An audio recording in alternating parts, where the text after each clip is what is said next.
What up, guys? It's Josiah here, and today we're reading Kayak, Chapter 8. Let's begin. Brady, I need to talk to you. Mom's voice, so close, startled me. I rolled around from my locker. What in the world? Please, Brady, she said, firmly grabbing my arm. I need to talk to you outside. I was a little stunned. It wasn't like either of my parents to show up in school the way they had the last 2 days, but I didn't argue. Mom was haired. In fact, her hair wasn't totally dry, and I realized that she was wearing the purple sweater she only wears to work, but with a pair of jeans, like she was half-dressed. Pushing our way through the kids in commotion, I followed her through the front entrance. I thought sure someone would make a wisecrack, but no one seemed to notice my mother. If they did, they didn't care. Way to go, Brady! One boy down the hall yelled. When the heavy doors closed behind me, we looked at each other. It was cold. Neither one of us had a jacket. What is it? I asked. She hesitated and started rubbing her arms to get warm. But then she decided she wasn't going to tell me there on the front steps of school either.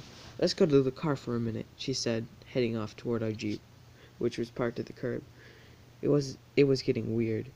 We got into the front seats, and when my mother pulled her door closed inside, it hit me. She had bad news about Ben. Ben was in a coma or something. He did have brain damage somehow. They already knew that he would never be the same. Instead, Mom turned to me and said, Ben died.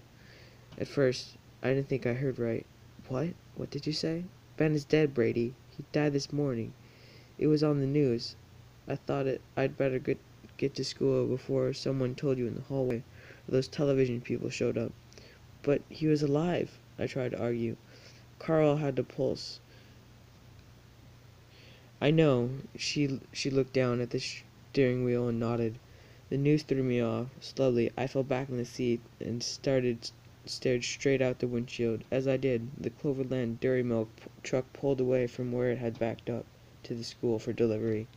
When it passed in front of us, the smiling black and white cow painted on it was unavoidable, and in that instant, I thought to myself, Ben is never going to drink any more milk.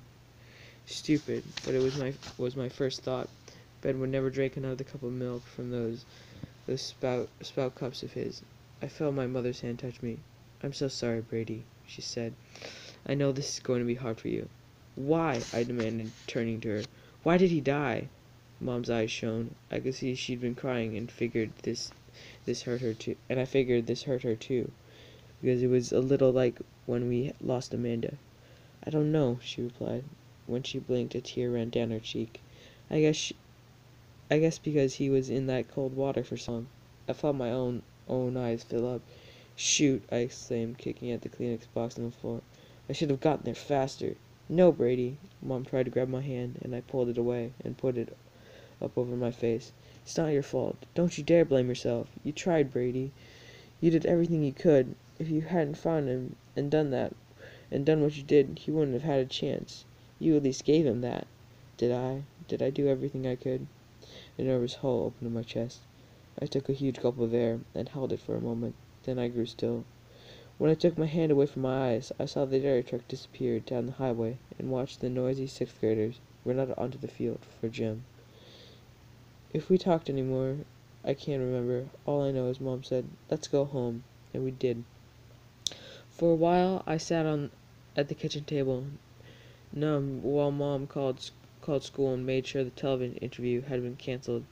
Then I moved into my room and sat at the end of my bed, staring at the floor. I started thinking that the only thing I wanted to do was go and find the red kayak and bring it in. It seemed like a small, insignificant thing. The D'Angelos probably would never want to see it again, but it's all I could think about doing. So I changed into grumbly jeans and reached for my hat, my Baltimore Orleans cap. But then I thought, no, this was the hat that Ben just wore before he died. Not that I'm superstitious, but I didn't feel right about it.